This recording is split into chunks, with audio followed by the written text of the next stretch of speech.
বলাবি, সারাদিন ঘরে বসে সানা খেলাবি।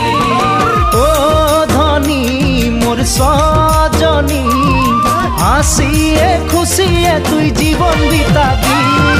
বাড়িয়ে পাকে কুলুরি, কোম্পানি মোর চাকরি, খাওয়াতে পিন্ধাতে তোকে পারবই ভালে করি। ভালো লাগে শুনে বাসি, শাশ শ্বশুরকে বুঝাবি, সময় বুঝে নিমক চা খাওয়াবি এক বাটি। ভালো লাগে শুনে বাসি, শাশ শ্বশুরকে বুঝাবি, সময় বুঝে নিমক চা খাওয়াবি এক বাটি। সেখানে শাশ শ্বশুরের মরম পাবি, দেবর ননদকে তুই মরম দিবি। সেখানে শ্বশুরের মরম পাবি, দেবর ননদকে